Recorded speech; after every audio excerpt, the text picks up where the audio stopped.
Welcome! Something a little bit different from the norm. Today is a question and answer session. There is no listening to music going on here. I asked for questions, you guys obliged. I've picked 25. If this went well, we might do a part 2 or part 3, but as will likely be the case, I'll probably delete this video as I did all the previous Q&A sessions because people are only interested in watching me react to music.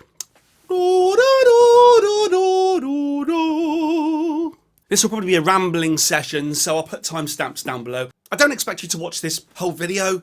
Even when I put a 10-second video out there, the average view duration is 5 seconds. 20 seconds, average view duration 10 seconds. The previous video I just put out, 35 seconds long, average view duration 25 seconds. People want so here we are, the dedicated few who asked some questions. Let's start. First question, let's get this one out of the way. I think everyone wants to know what you're doing for a living, right? This is a tricky one, right? Because just like I think the best way to review music would be to hand the reviewer, then I keep doing that. It's like a little worm, little snake, little worm, little snake, big snake, an anaconda. Hand the person a brown paper bag with a labelless disc, vinyl, CD, whatever, brown paper bag, tell them nothing.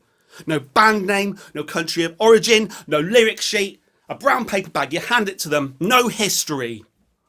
And then they just tell you what they think of the music. The thing is, that can't be done. That can't be done. You always need a backstory. Because if you're going to review Radiohead's latest album, you need to know the history of Radiohead to see how they've got to where they've come. Kanye West's latest album, I need the history. I can't just listen to Donda. I need to know what brought this man to creating Donda. And that's true. And that goes for art, visual art, movies, sound. There's something to be said for history. So the idea of asking someone, what do you do for a living? Or what do you do outside of the confines of this box that you present to the world? However, as this is a no research channel and I pride myself on no research, I expect you to come here as well with the idea of no research. As far as you guys are concerned, I exist only within the confines of these 4 wall ceiling floor. And maybe I do.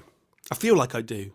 I have had many interactions with the music world during my life. And when this question asks, what made you want to take the music world on as a career path instead of just a passion? I think there are certain moments in life where you realise that a hobby or an interest or something that you're doing is just interesting you above the norm.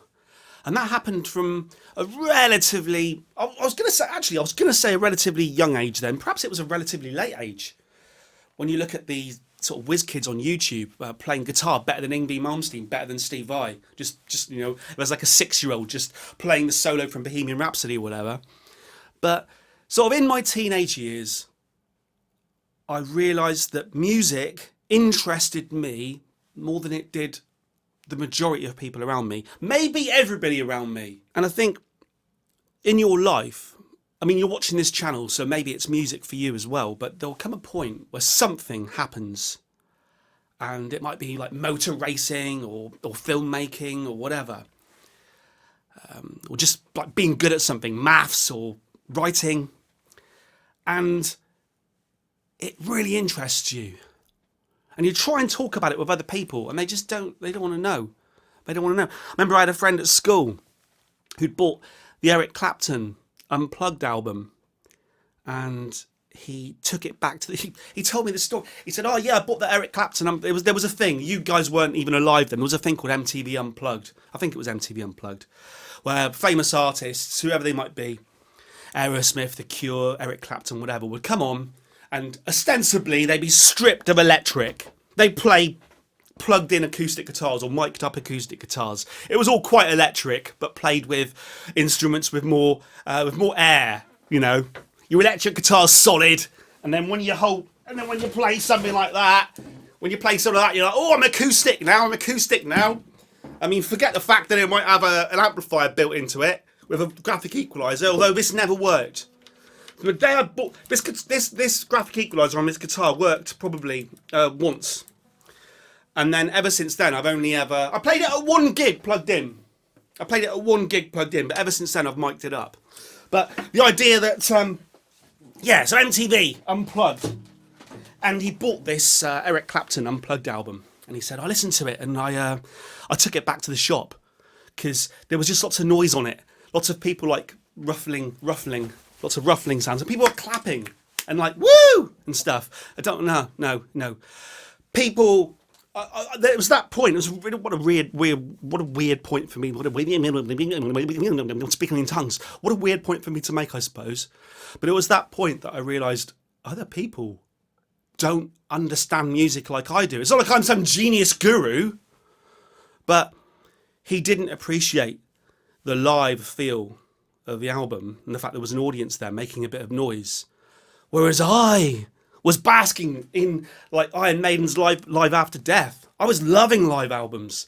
I loved the idea that a band would take what they'd created in the studio and present it slightly differently, maybe live or with different energy, and the audience were thriving upon that energy. And in some ways, the live albums that don't have the audience sound because the band's so well mic'd on stage and there aren't enough microphones facing the audience way, I don't like those so much. I like the noise. I like the atmosphere. I like the idea that you put a live album on and you feel like you're with friends. And that's what this channel's become, in a way. Is it a reaction channel? I kind of created it. It's become, you guys have become the person that I wanted to speak about music with when I was younger. Do you know what I mean? Let's move on. Question 2. Bloody hell. Question 2. It's getting hot in here. It's getting hot in here. So take off all your clothes. You've shown quite a lot of versatility in instrumentation of your videos. Which instruments can you play and which instruments do you wish you could play? Look, versatility with instruments, it's an easy thing to pull off to a certain extent. If you don't play an instrument and you see someone playing multiple instruments, you can look at them and think, oh wow, that's amazing what they're doing there. It's really not. I think you will see prodigies, not the band. You will see prodigies out there who can play instruments amazingly. And to answer the last bit of your question first, what instruments do you wish you could play? I do wish I was a prodigy on an instrument. If I could pick one now, I'd probably pick the piano, just to be able to just play the piano. But there are some caveats here. I've met a few kind of prodigies at instruments in my time, and this is a topic that you could spend hours and hours talking about. But the prodigies at instruments tend to have a lot of musical theory knowledge, right? And like when I was growing up reading sort of Guitar World and Guitar Player in like the early 90s, late 80s, early 90s, whenever it was, there was things like the Guitar Institute. And these players, these kids would go to this guitar place in America or whatever, and they would learn all the theory, and they'd have teachers coming in like your Steve Vais of the world. Steve, you probably don't know who Steve Vai is. Steve Vai is just one of these virtuoso guitar players. 6 strings wasn't enough for him. He had to add a 7th. He's that kind of guy. And so these people would come out with such knowledge, and I met a few of them over my time. And what I found was, yes, they could play their instruments amazingly, and I am jealous, and what I'm saying is coming from a place of jealousy to a certain extent.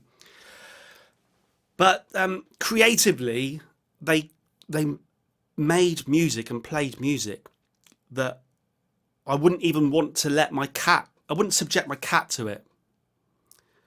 Creatively barren, playing scales incredibly, and they'd know their Lydians and their Dorians and all these different modes, Phrygians and Flagians and Wankarians and stuff. And they would know what they were doing, and they would know that it was musically correct. But I like danger in my music. I like risk and danger and living on the edge. And my favourite artists pretty much had zero musical knowledge. Now, it's not like a brag. I think everyone would like to have musical knowledge. If I had all that musical knowledge, if you've got it, I'd like to say that I could have it and yet ignore it. But what I've found in reality is the people who have that musical knowledge can't ignore it. They are confined, constrained. They're bound and gagged on stage. You don't get your Kurt Cobains and your Pete Shelleys and that and Paul McCartneys. These guys just didn't. They played what made them feel something. They played what made them feel something. The Beatles, you know, they became musically literate over time. But these were guys in like a terraced house, just in the front room as kids, just bashing out songs together. They didn't really know what they were doing. And that's the sort of music I like, the grunge and the Britpop and that. So which instruments do I wish I could play? Yeah, I think being able to walk into someone's house who's got a piano, which they never use, but you could walk in there, you could just lift the lid and just play something that would astound them. However, have you watched that film Yesterday? It's a bit schmaltzy, but it's the film where the bloke gets, like, there's like an electric storm or whatever, and he gets a bash on the head, and when he wakes up, he now exists in a world where no one remembers the Beatles. It's not that no one remembers the Beatles. He wakes up in a world where the Beatles never happened. It just never happened. It's still today, but the Beatles never happened. He's the only person that remembers the parallel universe where the Beatles did happen. And there's a scene where he's in his living room and he lifts the lid on the piano and he says to his dad, because he's like a failed musician. He's a failed musician, and he says to his parents, "I've come up with a new song." And they're like, they want to be proud of him, you know, like he's wasting his life, but we'll sit here and listen to what his new song is. And he's like, "It's really good. It's called Let It Be."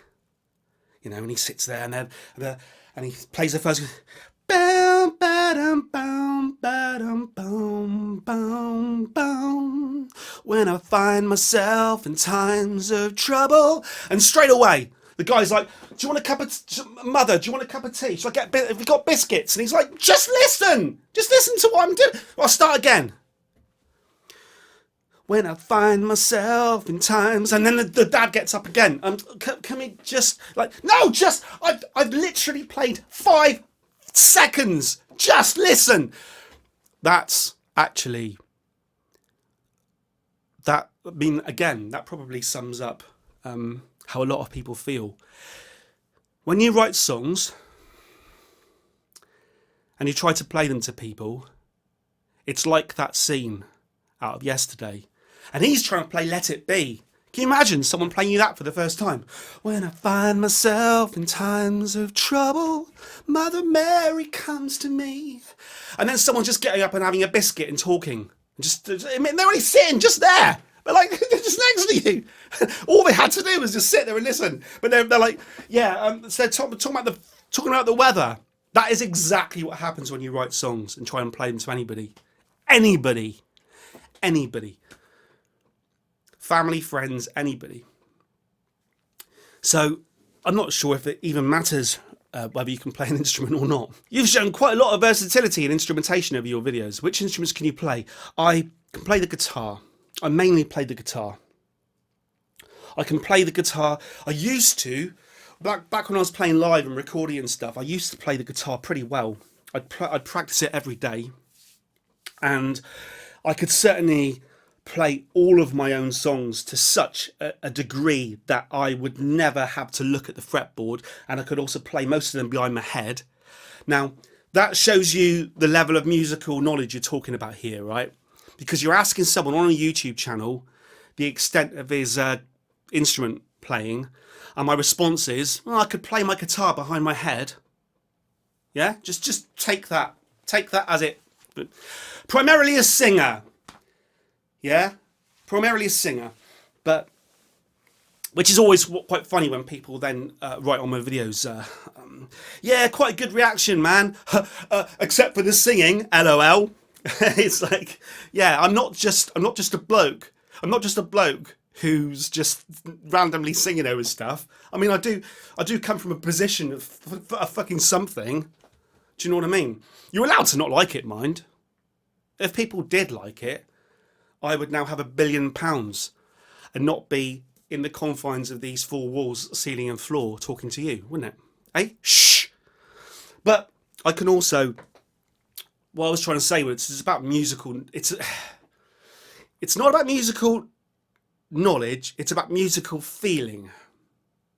So I know what noises sound good. And therefore, even with just 2 fingers on a keyboard, I can create the sounds that I know will go well with something. So I can pretty much play any instrument. I just can't play the instruments very well. You with me? Right, next question. I really could listen to you talk about the people you produced for and the journeys you've gone on throughout your musical career. How about we react to your music for once? That's a tricky one. I've done a couple of reactions to my music. I've reacted to my album Escapism. I've reacted to The Only Way Out Is Through. We're back to the point, Jared, that although you would like me to react to my own music, the general public certainly don't care. But even the people who are enough into music to watch this channel don't want to watch me listen to music that they don't already know. And although the whole point of this channel is that I listen to music that I don't know, people don't want to watch me listen to music that they don't know. And for a while there, that annoyed me. We're going back, we're on Discover episode 139 at the moment. Oh, I've just filmed 139. Bit of an accident. It was still bleeding today. But I thought, back when I was listening to like King Gizzard albums and Tame Impala albums for the first time, I thought there might be something in it for us collectively listening to music that we don't know. However, 100 videos later, I now appreciate that it really is about me listening to music that you already know. Now, I know that some people watch reaction videos so they can see the look on the reactor's face as they listen to your favourite music. That does something for them. They would rather the reactor just shut up, had the music play and watch them. That moment, you know, oh God, here it comes, my favourite Kanye West song. What's he going to think? What's he going to think? And it comes on, ding, ding, ding, ding. Oh, that's not really this channel, is it? We're going to probably keep coming back to this point, but this channel has become somewhere, that wasn't a nose pick, that was just a nose stroke, a meaningless nose stroke. This channel's become somewhere where we can just hang out. And I think that's the reason why 6 years in, 6 going on 7 years now, this is a failing channel. Because, and other people, I've said it on a couple of videos, and it sounds like I'm just jealous. And I am a bit. I've been here, you know, fair enough doing the reactions only for 139, 140 times. But I'm here and other people, and I just sort of sit stagnant in my own piss and shit. But I think it's because I don't play the game. Because there is a game to be played. But because it's just you and me, it's not a million of you and me, it's just you. You're one person. This piece of glass separates you from me. You're the person that I wanted to speak to when I was at school, like 30 years ago. And, you know, although it's a kind of one-way communication here, I like to think it's two. It's almost two-way. When you factor in the comments section, it's almost two-way between you and me. What was the question? Okay, I think I've done it. I think I've done it. When you ask about when lots of you have asked about, you know, what music I've produced, it's mainly my own. I've done some stuff with Bill Ryan. Over the years, I have contributed to various projects and things, but it always comes back to the fact that I'm not a billionaire married to a Kardashian. I'm sitting in these four walls, ceiling and floor, with a Costa coffee cup. You know what I mean? Shush. Joe B says, any music gear, software, even instrument reviews? Or just talk about anything vaguely music related? Oh, listen. Now, look. This channel's been going 6-7 years. The very first video I put out was a review of the Boss delay box. So I did a few guitar pedal style reviews. I reviewed compressors and guitars. Didn't really know what I was trying to achieve at the time. I stumbled upon the idea of YouTube back when I got a Chromecast for the TV. And I'd never, even though YouTube's been around since like 2005, 2006 or whatever, I got into it relatively recently, around 2015, 2014, 2015. And I stumbled upon Rob Chapman, who was a guitar guy. And he was doing guitar lessons. Now, I can't watch the guy anymore because he's got a head that wouldn't fit through this door. Not sexually. But I started doing kind of guitar-y stuff and instrument review stuff and gear review stuff. Quite a few videos. I've deleted them all. And this will be a recurring theme as well through this video. I did loads of videos in the past where I talked about stuff vaguely music related. I mean, I've done something like 700-800 videos. And probably 600 of them were talking about music related stuff. Your favourite albums, your favourite album sequences, best 3 album sequence, best 5 song sequence, worst album cover, best artwork, best this, best that, best cover version, worst cover version, loads of them. And I always had a sort of solid 300 people who would contribute to those videos. And they were fun. And I enjoyed doing them. But there came a point where 300 people wasn't enough. And at the time I was justifying it to myself. I was saying to everybody, imagine playing a gig tonight and you go to a venue, just say it's me talking like this, just with a microphone. And I get on stage and there's 300 people there. That's actually pretty good. And I justified that to myself for hundreds of videos.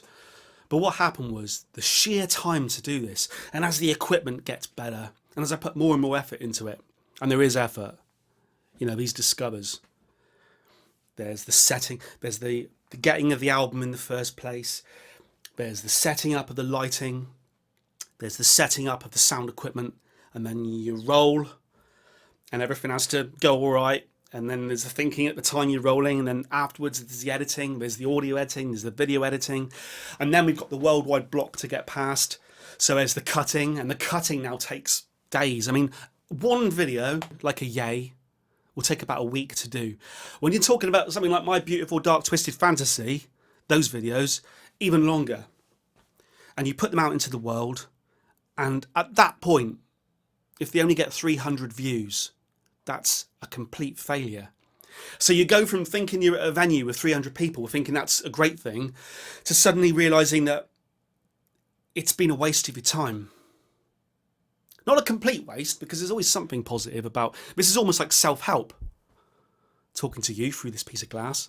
It's almost like self-help.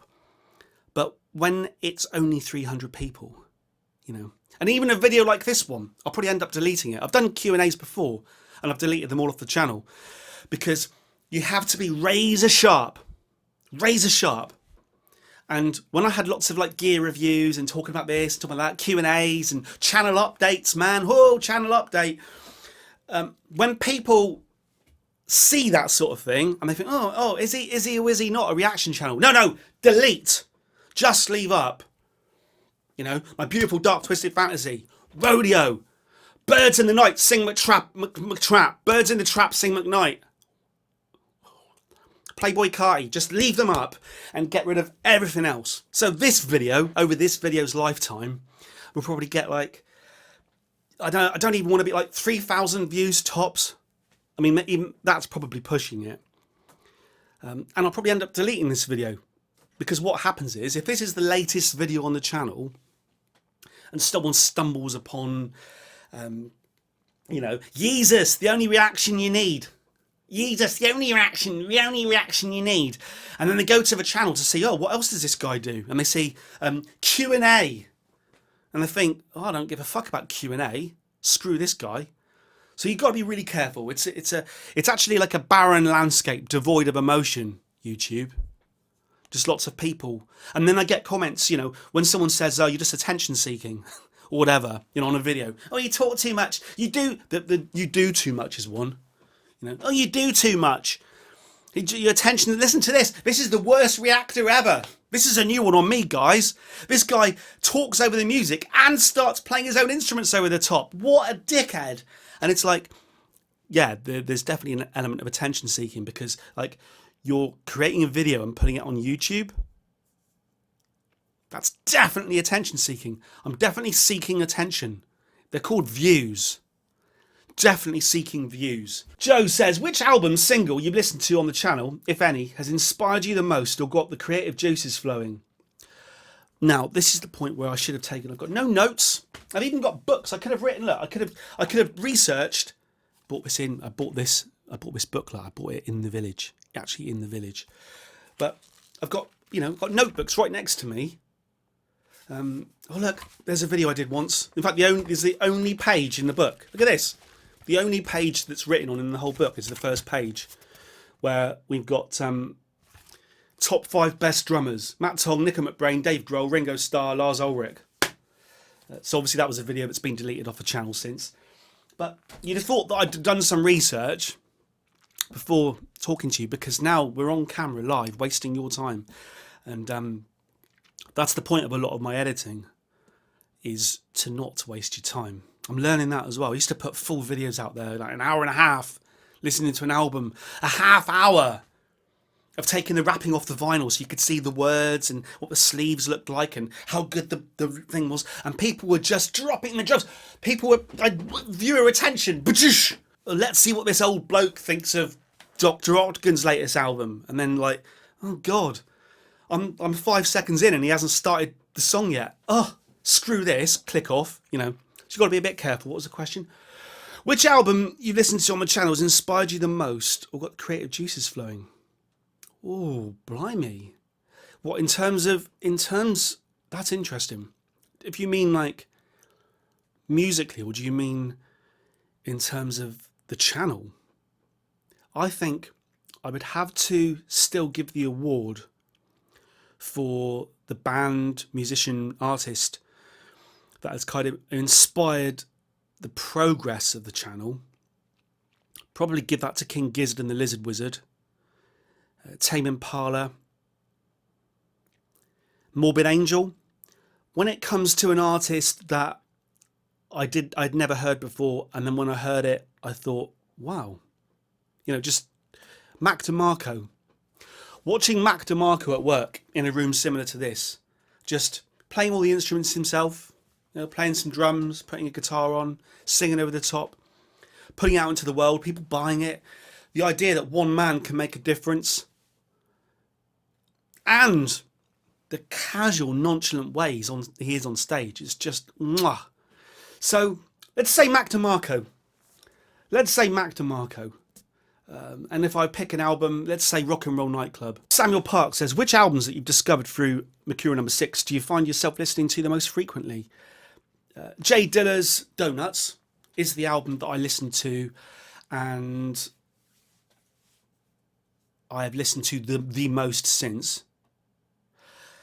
The song would be She Works Out Too Much by MGMT. Absolutely fantastic. You guys who have been here all along for the journey know there's been songs here and there that sort of captured the imagination. There was a song on Currents by Tame Impala that was a real a beauty. I went to see King Gizzard and the Lizard Wizard in London. So in terms of albums that I found myself listening to most frequently, around that time, I listened to a fair bit of King Giz. Mad Villainy.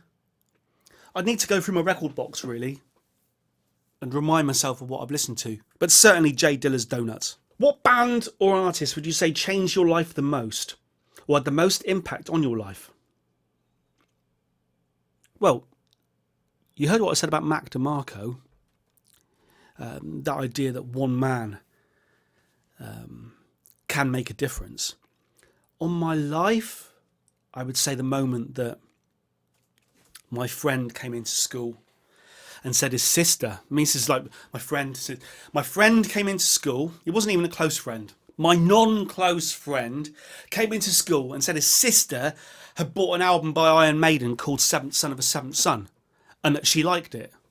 His sister liked it. So I went out and bought Seventh Son of a Seventh Son on cassette by Iron Maiden, and that changed my life. There were a few years there and where I listened to basically nothing but Iron Maiden. And by osmosis, other bands crept in as well. So I listened to nothing but Iron Maiden and Aerosmith and Alice Cooper and Led Zeppelin. So there was like a handful, a handful of bands that I just devoted. I had posters on the wall. I had 2 Minutes to Midnight by Iron Maiden on the wall. I had a poster of Jimmy Page on the wall. I had a poster of Jimmy Page's Les Paul on the wall. And they're your formative years. So when you say what band or artist would you say changed your life, you're going to find that it's the band or artist that you listen to in your teenage years. Whatever that band is. From my time, it was Iron Maiden, the whole heavy metal scene, rock scene. If you're around right now, by listening to you guys talk, it's someone like Kanye West, and you're probably a teenager, because you won't find many older people saying that Kanye West changed their life. It's something you listen to when you're a teenager. Nathan says, do you watch a lot of movies? If so, what's your favourite genre movie in particular? I love anything sci-fi related.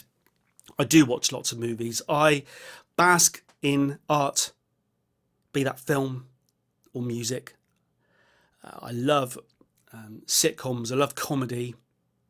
I love the art of comedy. I love someone like Ricky Gervais. I love The Office and Extras and Afterlife. I'm always watching Fawlty Towers, one of the greatest programmes of all time. I've always got Fawlty Towers or Alan Partridge running. Seinfeld at the moment. Love TV. Love film. Love sci-fi. If I think about what my favourite films are, I have to think about the books that I've bought about films. And I certainly bought the Blade Runner book, The Making of Blade Runner, all the different versions of Blade Runner. Blade Runner is an interesting one, actually. It's one of my favourite films, but it's quite a difficult watch because I kind of disagree with the director about what the film's about. So I'm in disagreement with the person that made the piece of art. It's a tricky one, but yeah, it's cliche, but I was a kid growing up watching Star Wars every day on VHS tape. My favourite film. That's so tricky. I watched Cape Fear again last night. Love Martin Scorsese. Love Robert De Niro. Favourite film. I love the 70s. Well, the 70s, the only. I love Westworld. Yul Brynner. I've only recently, in the last few years, really got into The Exorcist.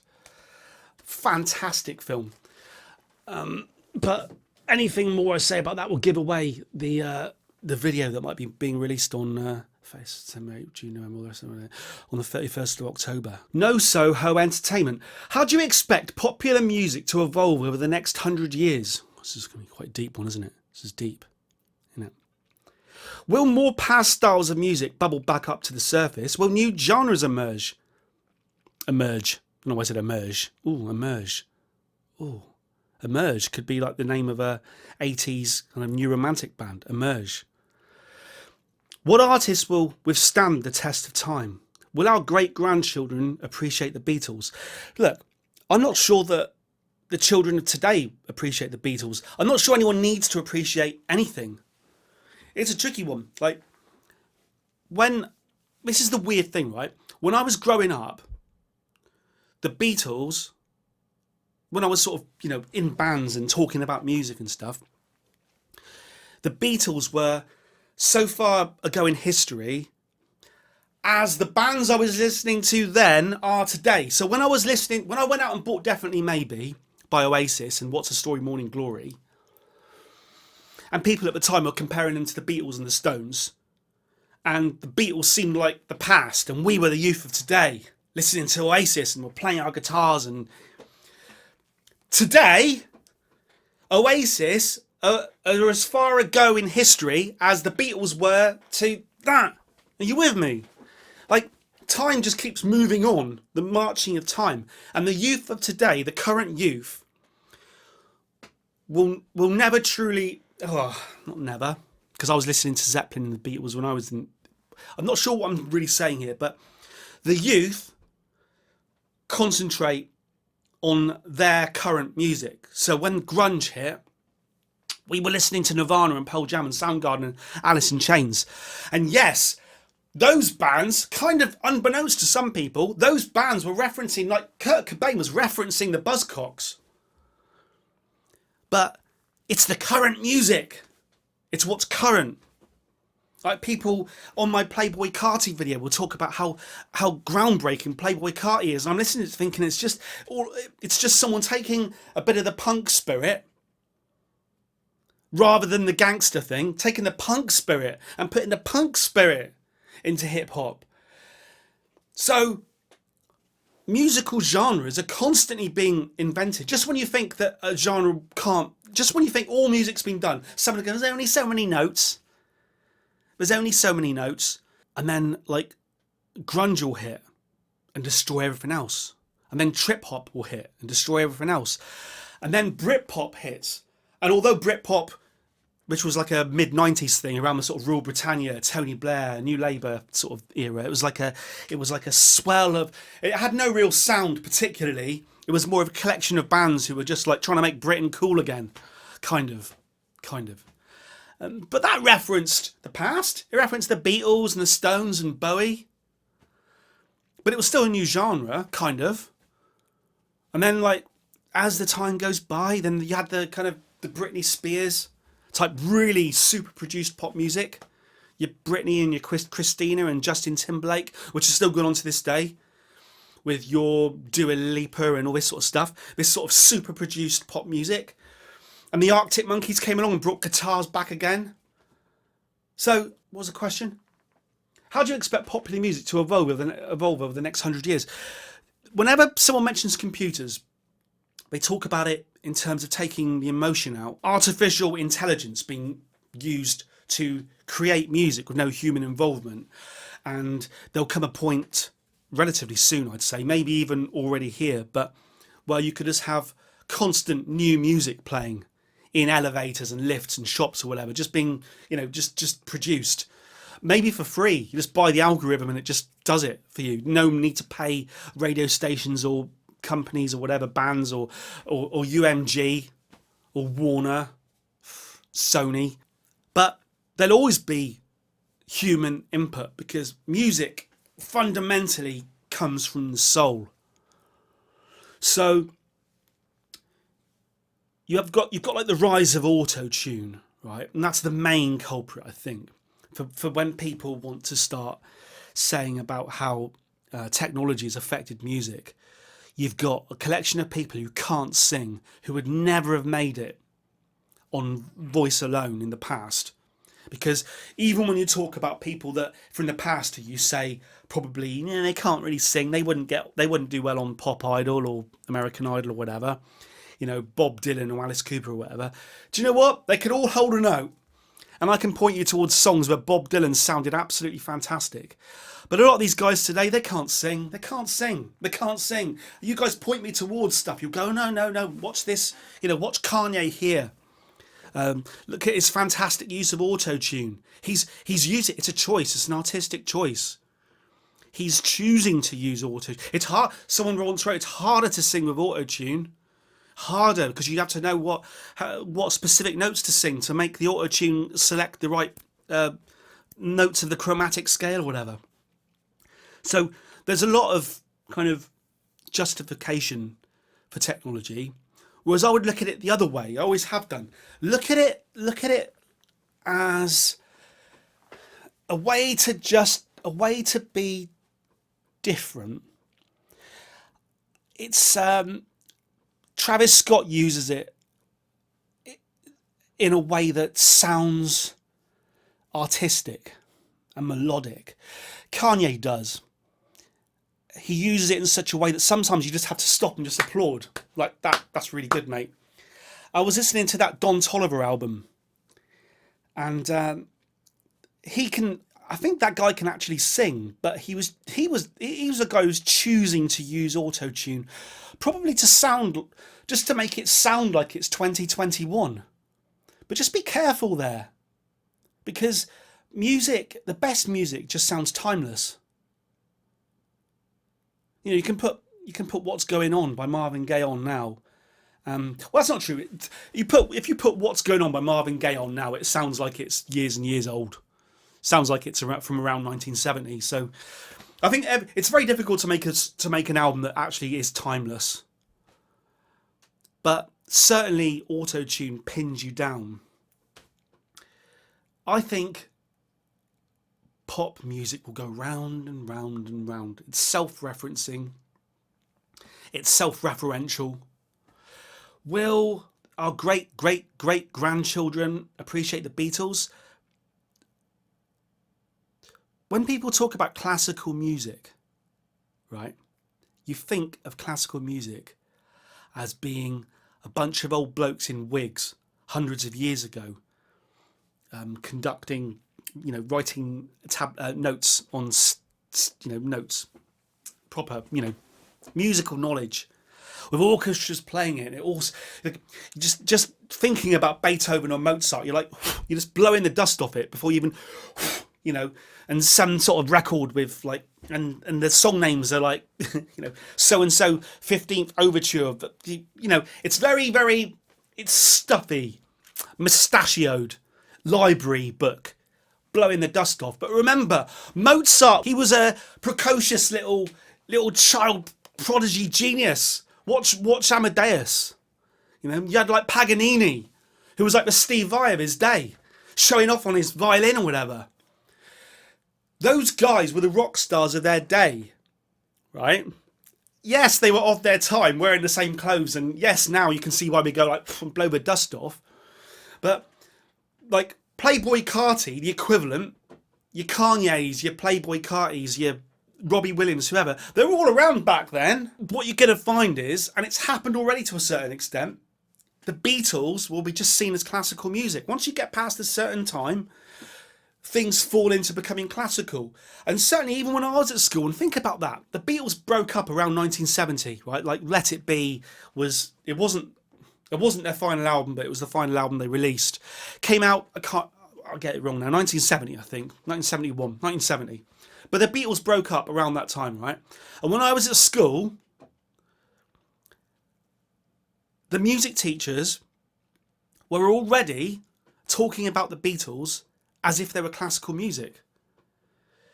There were very prim and proper, serious, bound books of Beatles tablature and song lyrics, and they were like the safe music for the music teachers to talk about.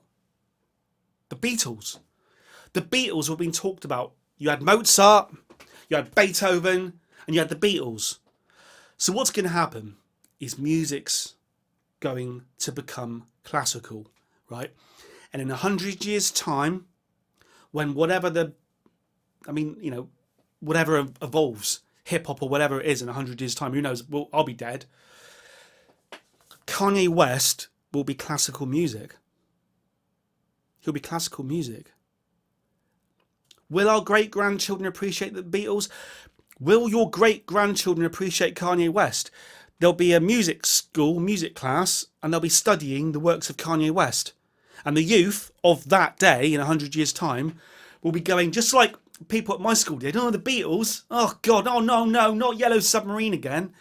People will be going, oh, no, oh, please, sir, we don't have to listen to that, we don't have to listen to that dusty old Blood on the Leaves, do we? Oh, no. Oh, run away. Oh, not again. Oh. Well, what's appreciated? No one appreciates anything now. No one appreciates anything now. I said that twice because it was important. Shut up. Next question. Do you think, with all of your newfound interest and enjoyment of hip-hop, that you would ever consider producing some hip-hop yourself? It's really weird, right? If you like me, then you would probably buy into me producing hip-hop, because you'd see me as a kindred spirit, someone on the other side of the glass. But if you don't like me, then you wouldn't accept it at all. I've had comments, and yes, they're obviously from people that don't like me, but I've had comments, and I've deleted them because I don't. This is not a channel for free speech. This is not a place for free speech. There's no amendments at play here. I'm the king, I'm the god of this channel. But people accuse me of cultural appropriation, and they will actually write a comment to me saying, "You're white. How dare you listen to Kanye West? How dare you? How dare you talk over black music? You're an old white man." It's a tricky one, because I delete comments like that because I find them offensive. And when I listen to music, we're back to that idea of like a labelless disc put into a brown paper bag. I remember in the late 80s when Rick Astley released "Never Gonna Give You Up, Never Gonna Let You Down, Run Around and Desert You." And all the radio stations thought it was a big black guy singing it, like a Luther Vandross or somebody. And everyone was amazed when it turned out it was a skinny white guy. What should be noted there is music is, or should be, devoid of colour. That being said, I understand when you're listening to certain politically charged albums like Public Enemy or NWA or Kendrick Lamar or whatever, I can understand that there's something to be said for someone being annoyed that someone is purely listening for enjoyment rather than actively kind of. It's like some albums are like lectures or thesis or essays, and then someone like me just trying to listen to it for enjoyment is offensive. So it's a tricky one. Just because you listen to 40 hip-hop albums, you suddenly think you're a hip-hop producer. I don't know. I mean, everyone has to start somewhere. When the Beatles were bashing out songs in their living room and John and Paul got together in that terraced house and just bashed some songs out, they were rooted in black music. They loved, Little Richard and Chuck Berry. So you've constantly had an element of that. And Elvis was accused of cultural appropriation, wasn't he, before anyone knew what the term meant? Very tricky. Do you think, with all your newfound interest and enjoyment of hip-hop, that you would ever consider producing some hip-hop yourself? All right, okay then. No, because I don't have any time, because I spend all my time speaking to you through this piece of glass. I don't produce anything. Right, next. I think you should talk more about how this channel came to be. Just give me the full backstory. I've already done that. There's a video out there. I may have deleted it. What happened is we're 700 videos in, 700, 800 videos in, and I've deleted most of the back history. This channel came to be because I stumbled upon YouTubers who were just talking to camera. It was mainly from the guitar community at the time, and people would just film themselves talking to camera, and I found it what's the word? It was like enticing. I was enraptured. I was raptured or enraptured. Not sure. I was enraptured by it. And it was something new, because although I'm a big fan of TV and movies and stuff, the idea that someone, just a normal person, although take normal like that, like an anaconda, a normal person could just talk to me, because that's what this is. It's like talk to me about a subject. And I started to do that. I just talked to camera about everything, about film, about TV, about music. And like I've already said earlier, I had a solid 300 people on board. And that's basically how this channel came to be. Now, how it came to be in its current form, I've talked about this story before as well, but what would happen is I'd play bits of music and they'd be copyright claimed. And the whole video would have adverts put all over it, because I'd played like 15 seconds of a song. which is still the case today. You play like 15 seconds of something, and then the video will be claimed by UMG or whatever, and there'll be adverts all over it. And at the time I thought, okay, sod it. If you're going to put adverts on my video for 15 seconds, I'm going to just play the whole damn album. So I got Nonagon Infinity by King Gizzard and the Lizard Wizard. I put it on the record player. I pressed play. I'd never watched a reaction to anything. Didn't know they existed. I pressed play on the record player and I just talked. Not really about the music. I just talked over the top of the record. Because I knew that 15 seconds would get me claimed. So what the hell? You can have the whole album, mate. And that became, unknown at the time, that became episode 1 of Discover. And then I put it out there. And, you know, people started to become more interested. I thought, I understand now it was because of the music playing and not what I was saying. But I thought at the time, you know, I'm still saying the same stuff. I've just got music playing behind me now. And that's kind of the attitude I took through the first 50 odd videos. I would just put albums on, like Currents by Tame Impala or Mac DeMarco or whatever. And I would just talk. And I'd just tell stories about my life. I wouldn't even reference the music. I would just talk. And that didn't really take off. I didn't know that. I didn't know it wasn't taking off. I didn't know any better. But it didn't really take off. And I kind of accidentally just started to reference the music more and started to mess around a bit more. And I think basically I was just, talking. I can talk. As you can tell, I can talk the arse off a rhino or whatever the phrase is. But I started to reference the music more, started to mess around over the top, play some instruments, start singing along, all this sort of stuff. And then the channel started to take off a little bit, although I can still at the channel, but the channel started to take off a little bit. And now we're up to episode 139. And I've kind of got this reputation as someone who we've become a reaction channel. And I've now got a reputation as someone who doesn't just put the album on and nod along. I've got the reputation as someone who actually has an SM58 plugged in and will start singing shit along with it. And I think for that reason, that's when people say, I can't believe this guy isn't over 100,000 subscribers yet. That's the reason. Because actually what I do is probably quite different. And I've tried to watch some reactors. Have I? I don't know. No, I haven't really. I've put... Curiosity has occasionally got the better of me. Right, this is a no research channel, right? And because it's a no research channel, I also don't... Right, so I spend my entire time not listening to any new music, so I can listen to it genuinely for the first time with you guys, which is difficult sometimes. And I also don't watch reaction channels, so I can't get influenced by what they do.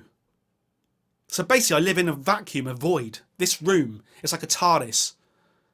And there's only you and I in here. I mean, bear in mind, when I first started, I was also just putting my phone up and playing the records through the speakers. But that evolved over time. So if you watched like the Nonagon Infinity video, episode 1, it's completely different to what I do today. Don't get me started on those constant drugs references, just because I put effort in. The only drug on this channel is coffee and occasionally alcohol. That's it. Research wins. Yeah. No research forces you to have to put your head in a bucket of your own warm piss. What I'm supposed to do as a reaction person is I'm supposed to... When they say reactions, they don't mean that. What they mean is observation analysis channels. So I'm supposed to listen to the music and I'm supposed to kind of dissect it and talk about it and talk about what the lyrics mean to me. And that's, although I'm quite disparaging about that sometimes, there's nothing wrong with that. And when you take that to its extreme, you're talking about an actual just full-on review. An Anthony Fantano Needle Drops review, where someone will listen to the album multiple times and then tell you what it means to them, just like it used to be in the written press 10, 20 years ago. That's now the spoken word on YouTube. But likewise, I don't watch the needle drops anymore, just because I'm trying to avoid anything that would influence me. I don't want to become, you know, I'm me, and me isn't actually what people want. It's just different. It's just different. What was the question? I think you should talk about how this channel came to be. Okay, well that's basically how this channel came to be. So here we are today with me talking to you now. That's how this channel came to be. Tell us stories from your years as a performing musician. I have done, and the majority of those stories are actually on probably the first 50 episodes of Discover. I would tell stories over Tame Impala albums and over King Gizzard albums. I think it's more the case that this channel is an ongoing relationship. And if you were somebody who had watched all my videos in a row, you would know my full story. What's happened though, of course, is people jump on board at various times. Maybe you're jumping on board today, which means that you've got no backstory. I mean, if videos get deleted, that's like deleting my history as well. So I do understand. But the stories are all out there. The stories have all been told.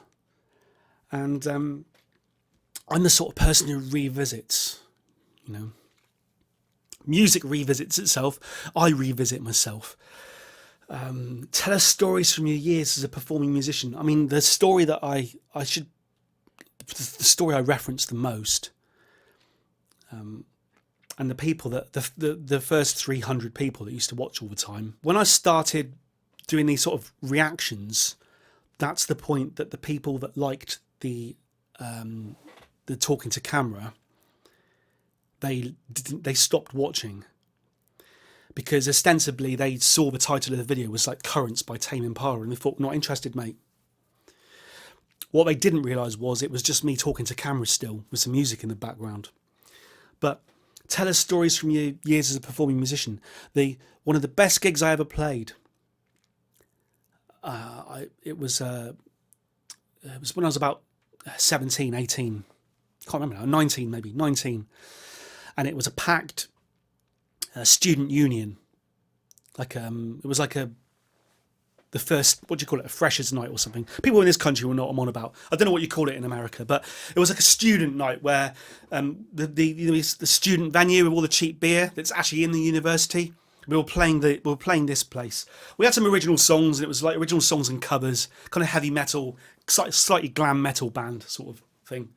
And I was the rhythm guitarist in this band back then. I was in a few bands at the same time, but this particular band I was the rhythm guitarist, and it was quite cool because I had like long jet black hair, and I had that Les Paul up there, slung really low, and I had the strap on full. Strap on. Ooh, I had the strap on its fullest setting, and then I also used to use a bit of rope to make it even lower, like Slash style. So when I was strumming it, I'd have to use the whole arm because the bloody guitar was so low. And I played this gig, and I played it, and I'm cutting the story down a bit here, right? But I played this gig, and afterwards I came off sweating. It was obviously a good gig because everyone was loving it, and everyone came up to me afterwards, and they were all complimenting. I mean, the sound on stage was a bit crap. I couldn't really hear much, but they came up to me afterwards, and they were all complimenting. Girls were coming up to me, oh, that was amazing, that was amazing. People came up to me, oh, people that I knew, friends came up to me and said, Mercurial number 6, that was the best I've ever heard you play. And I was like, yeah, my chest was out. I was like, this is brilliant. I'll take this.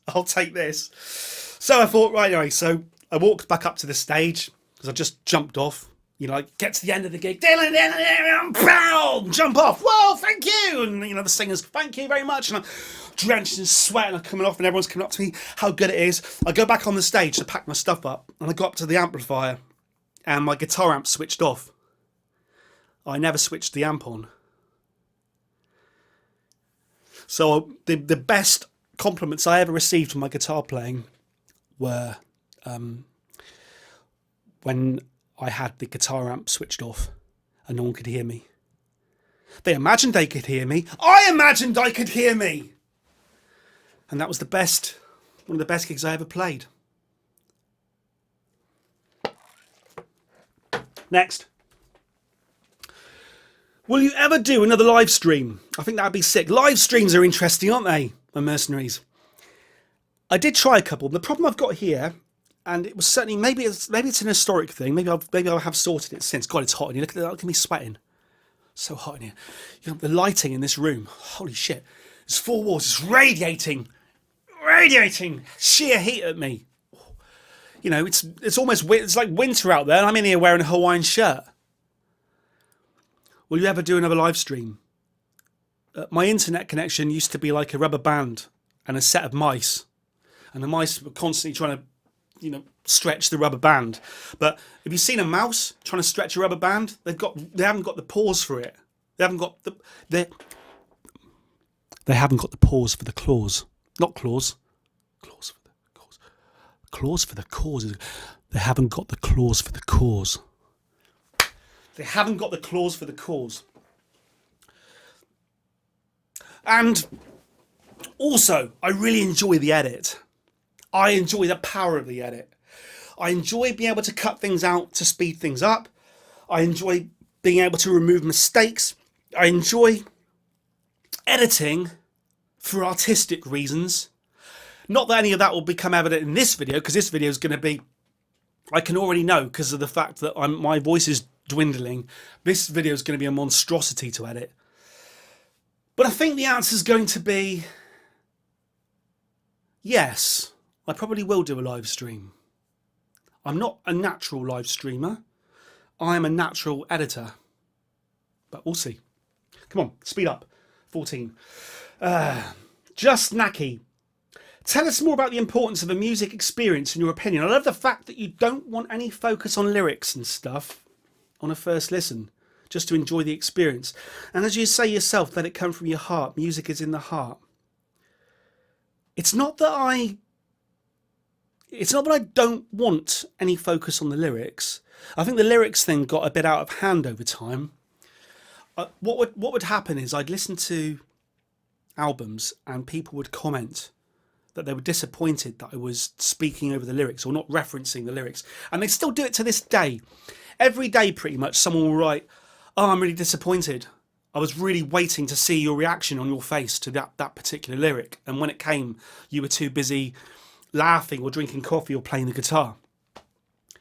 And to this day, I don't think people understand that if you're really doing a genuine first listen, and I'm trying to do it in a one-off, press play and it rolls, how the hell am I supposed to be talking to camera and being entertaining at the same time as giving the lyrics my full attention? That's not to say that lyrics don't stand out. You know, you see it when it happens. I'm listening to the lyrics to a certain extent. I'm not dismissing them. I'm listening to them, and sometimes I'll hear a lyric that will stand out, and I'll say, "That was a good one, that one." But so I'm not trying to. And certainly, if you're listening to an album by yourself and not filming yourself listening to it, then you can lie in a darkened room. I remember the first time I bought Grace by Jeff Buckley and Dummy by Portishead on the same day in 1995. I took them home on CD. I lay on my bed. I closed the curtains. It's still the daytime. It's probably the afternoon at this point, if I'd been into town in the morning to buy them. Back when I used to actually physically have to visit somewhere to buy things. And I closed the curtains and I lay on the bed in the dark and listened to Grace by Jeff Buckley once through. And I heard all of those lyrics. And that was a bit of a life changer, listening to that album. That was a moment where I realised that, you know, I couldn't compete. I mean, I don't know, maybe it's like a boxer who watches Tyson Fury and just thinks, "Oh, bugger." And then I listened to Dummy by Portishead. And that, you know, the lyrics hit me on the first listen. I'm not immune to it. I don't really like the fact that I've now got a reputation as someone who tells people that lyrics aren't important. I've never said that. There's a few things that get me fed up though. One of them is people telling me that I really need to pay hip hop and rap lyrics more attention. These people tell me that rap lyrics are more important than any other type of lyric, therefore I need to pay them attention. That's bollocks. That's bollocks. There are plenty of important, meaningful rock songs out there, or folk songs out there, or pop songs out there. Just as meaningful as rap. And there are plenty of rap songs out there that are just talking about how you like big butts or whatever. Or, you know, you can't touch this. Look at my trousers. I'm wearing some really nice trousers. I don't know. Lyrics can be frivolous. Lyrics can be meaningful. You've got to listen to Kendrick Lamar. It's really important. Yep. So was Bob Dylan. So that annoys me. And the fact that some people think that because the lyrics are that important, they are fundamental to your listening experience. And when I was listening to like Baby Metal and Bandmade, what were they called? Bandmade? Yeah.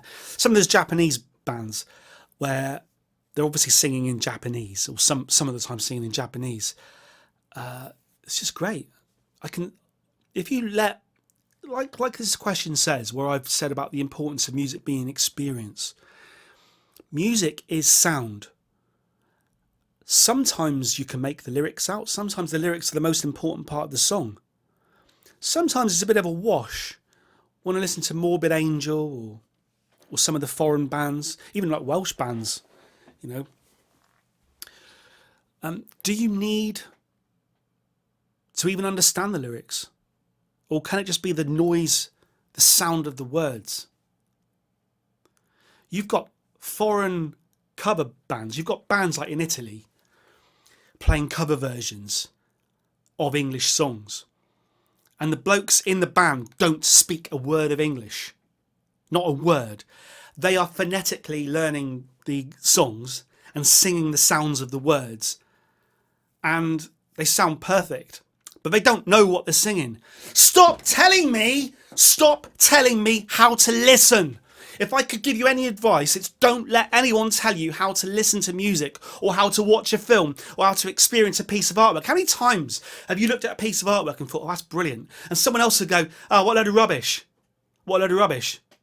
It's just a load of, I really like sort of like Jackson Pollock's sort of action art. And someone will go, there was an episode of One Foot in the Grave where a bloke is presented a piece of plywood that's been shat upon by a bunch of pigeons because it was in a pigeon coop. So it was a piece of wood on the bottom of a pigeon coop, and the pigeons are shat over it over the years. So it was just speckled, black and white speckles. And it's kind of accidentally been given to someone as a piece of action art. You know, it's the sort of thing that can happen. It happens on this channel all the time. I'll do a review of something, and someone will write, that's a load of rubbish. That album's a load of rubbish. I reviewed this album a couple of videos ago, and people on there just wrote that album's a load of rubbish. And I was thinking, did they listen to the same album as I did?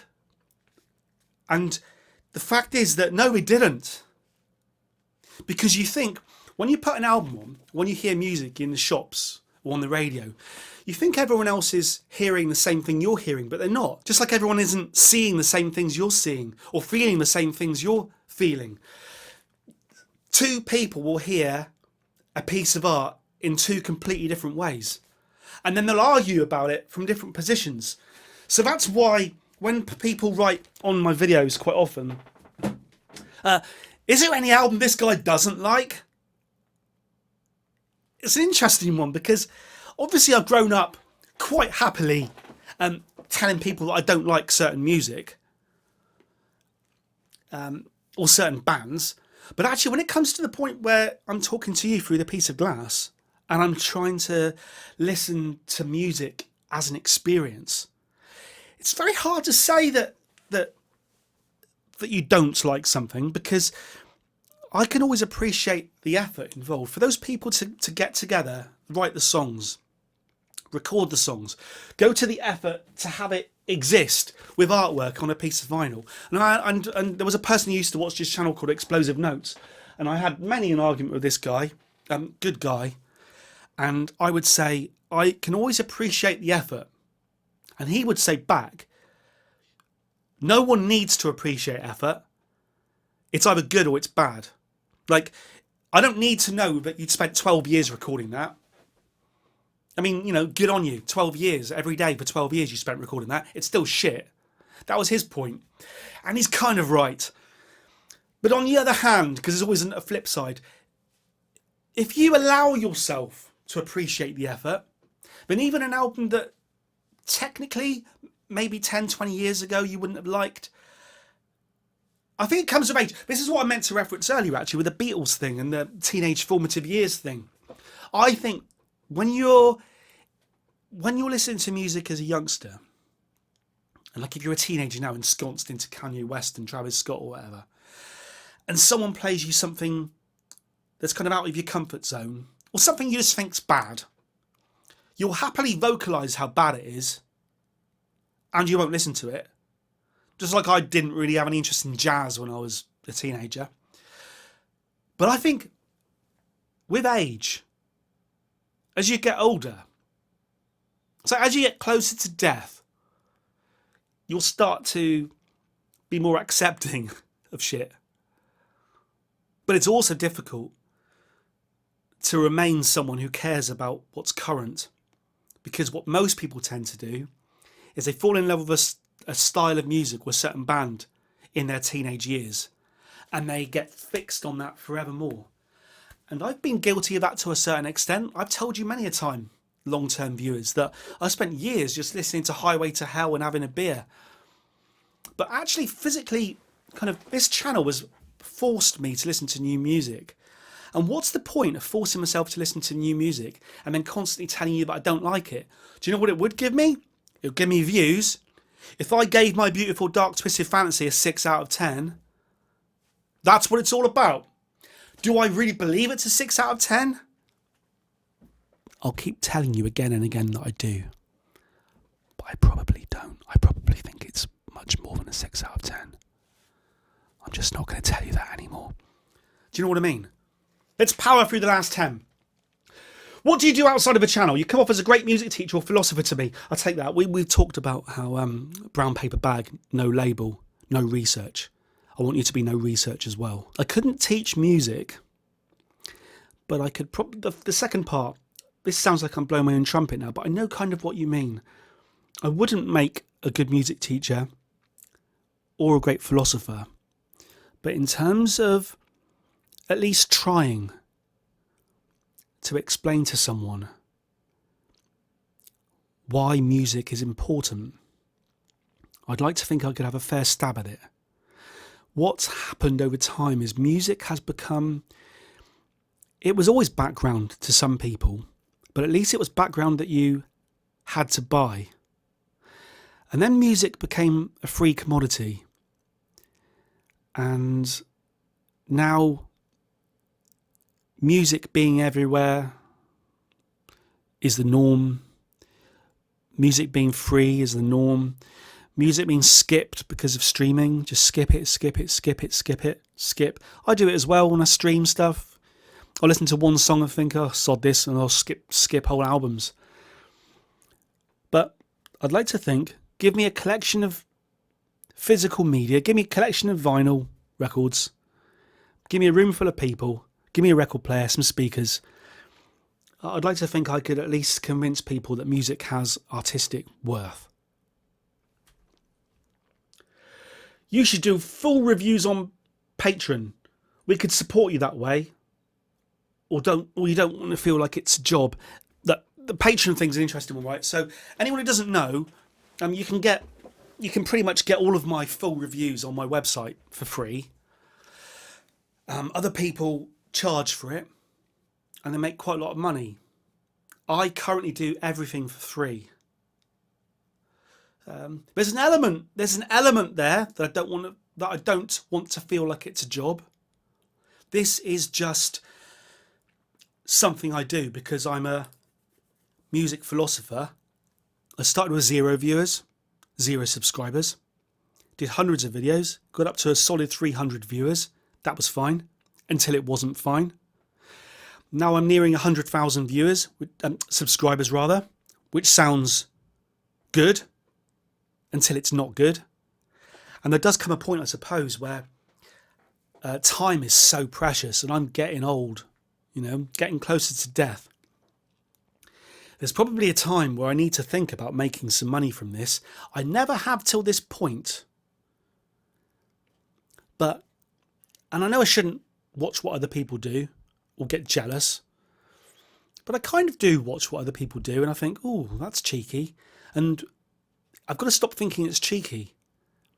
They're being intelligent about it, and I'm being the fool. Meme man, I'd love to know the story of how you started doing YouTube and what got you into doing it regularly. So I think I've said all that now. However, what got me into doing it regularly was that I enjoyed it. And I think this is the thing with life in general. You get people playing the guitar. They'll buy a guitar, they'll play it a few times, they'll give it up, they'll move on. They'll buy a surfboard. They'll go surfing a couple of times and they'll give it up. They'll move on. They'll buy a violin. They'll move on. People try, move on, have a little go, move on, move on, move on. I've done it with things in my life too. There must be a reason why I touched the guitar and it stayed with me forever. There must be a reason why I touched YouTube and it stayed with me forever. Whereas other people try and do these things and then they just move on. Can I explain it? Maybe it's just that a mixture of enjoying it and maybe probably just enjoying it. I was going to say maybe the realization that I'm pretty good at it, but that certainly wasn't there for the first few hundred videos. Now, the way I currently light, video, audio edit, reaction videos, right, it sounds like this is the sort of thing that people will hate me for saying. They'll write in the comments, you're a dick, because it sounds like I'm just blowing my own trumpet. And I don't like trumpet blowers either, not sexually. But I think I'm the best in the world at what I do because I don't think anyone else can do it. The way I get past the worldwide block by editing beats together, that comes from a knowledge of, your Pro Tools type workstations, a knowledge of how songs are constructed and which verse to pick and which, if I'm gonna cut here on the 2, then I need to cut there on the 2. So 1 cut 3 4 2 2 3 4 3 2 3 4 4 2 3 4 1 cut 3. Put it together. Make sure the snares align. Crossfade. There's lots of things I do that no one. Some people, right? There's lots of things I do that other people could do, right? Fine. Then when you get to the video editing, I'm getting pretty good at that, right? So someone else might be able to do that as well. Fine.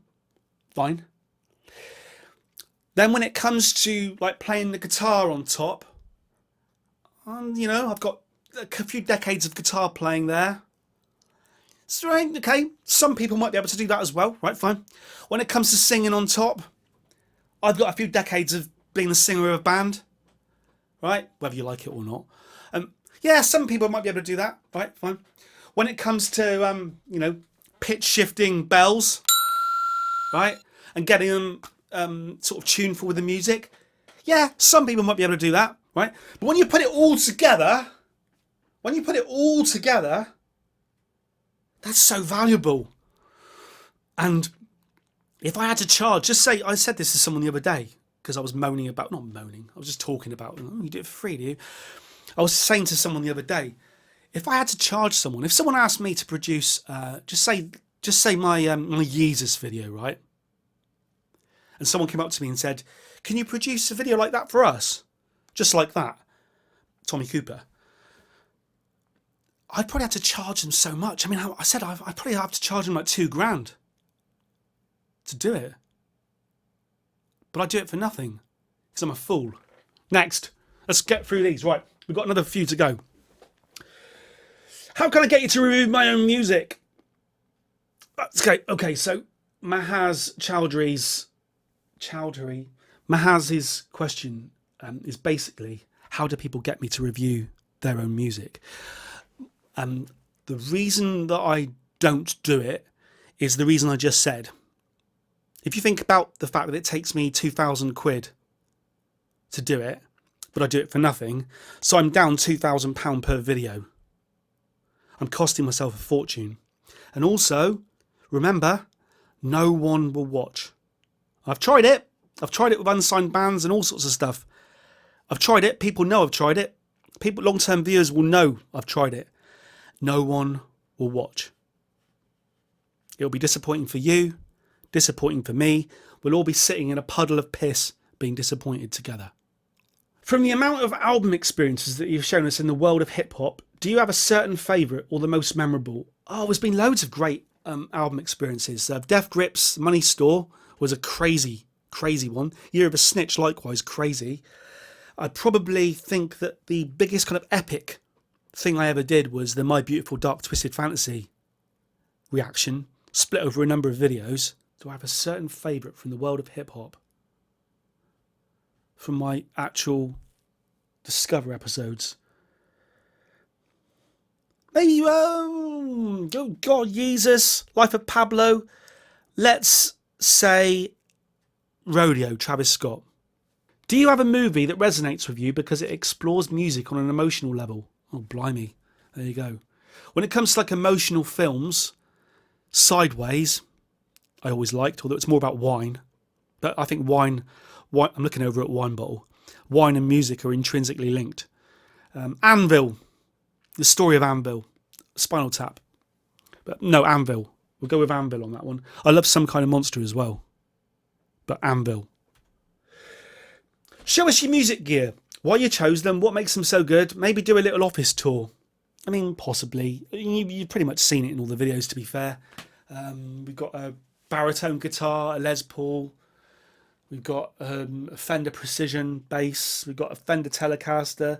Another Fender Telecaster, although this one's good because this is a Fender Telecaster. I don't know if you can see it. This is a Fender Telecaster, but it's got a humbucker on. It's got a humbucker on the neck, so it's a little bit more thicker, a little bit more Les Paul-y. I've got an old acoustic guitar here. I've got an orange amp down there, orange amp head. It's a 120 watt orange overdrive head. It just sits on the floor. It used to be plugged in over there. If you go to my older videos, if you go to some of my older, say the Death videos or the Morbid Angel videos, you quite often see the orange amps just sitting on a Marshall 4x12 in the background. I've got a Yamaha, one of those TH, whatever it is, little amps over there, great thing. A Hughes and Kettner amp head over there. That's quite good. Glows blue. I sometimes have it switched on in the background. I actually use the Yamaha, the little Yamaha, which you can see in the background in some of my videos, to do those guitar solos you like so much on the Kanye West videos. It's amazing. It's like a little practice amp. It's a digital practice amp, but it just sounds absolutely sweet. Got some Adams speakers. Probably my main thing I've got in here, the thing that you'll comment on the sound. You know, oh, how does it sound so good? Bear in mind that I'm putting the record player through this SPL monitor controller, which has got some sort of analog shit in it that makes things sound good. And I'm also adding a little bit of compression, a little bit of soothe plug-in. There's lots of little things. Right, we didn't even touch upon this. The amount of effects and stuff I put on the stuff in my reactions. Would you consider setting up a Patreon or other crowdfunding type thing? I'd love to chuck you a quid every month. That's really nice to hear.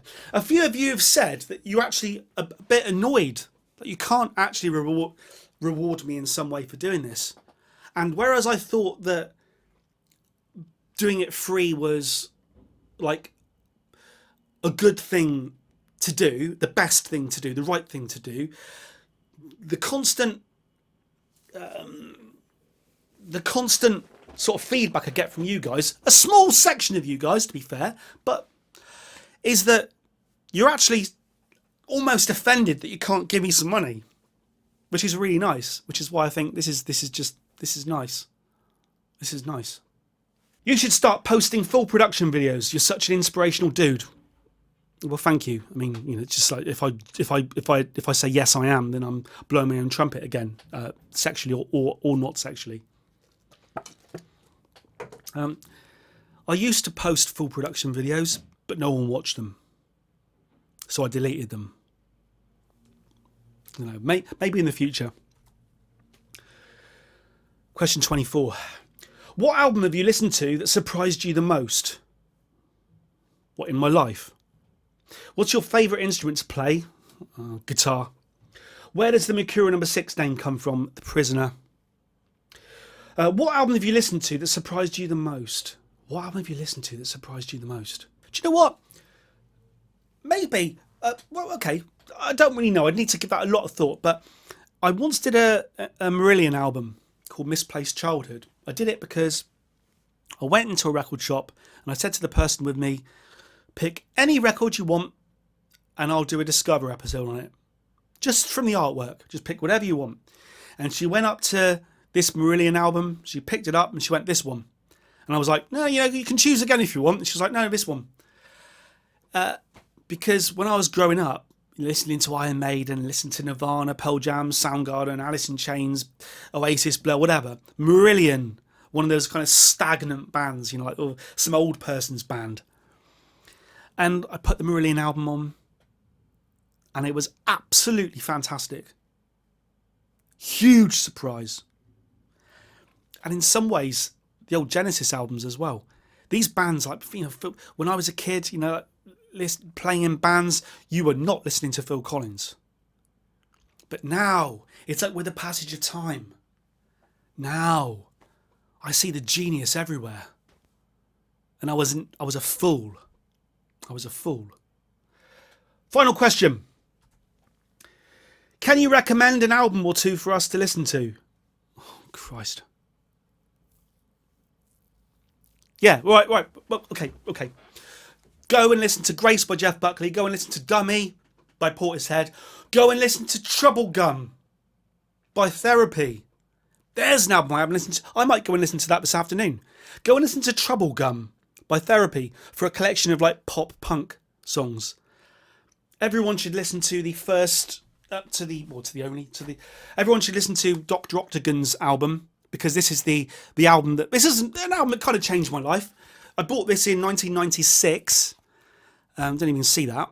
I bought this in 1996. This is the exact thing I'm holding here. There's 1996 Velcro. It came in a little wallet. Look. This isn't the album that's called Dr. Octagon Ecologist, although it does say it. It does actually say it. Although it does actually say it there. But, oh, my battery's about to run out. Go, anyway, battery's about to run out. But as you can see, so I just played that then. Unbelievable. I've had that since 1996, and I just snapped that part off the plastic just then. Oh, fuck's sake. Unbelievable. All I wanted to show you was, I can't believe I just broke the CD case. I've had this 96, I've had it for 96, 2006, 2016. I've had it for years and years and years, and I just snapped it. But everyone should go and listen to a hip hop album that I used to listen to. Actually, no, it is called Dr. Octagon Ecologist, but it's just different to the version that came after it. Anyway, it's the version that's got the severed human hand on it, which when you Google it, you never really see. I need to hurry up because the batteries are running out, and I just can't believe I just smashed my Dr. Octagon CD case. What a twat! In fact, I've got some super glue. Do you know what? I like it that much. I'm running out of battery. I like it that much. I'm going to go and glue this on with super glue. Okay, my mercenaries, we might do that. Let me know if you like that or not. We might do it again. Who knows? This is going to be a very long video. There'll be time codes below. If you've stuck with it this long, thank you very much. Over and out.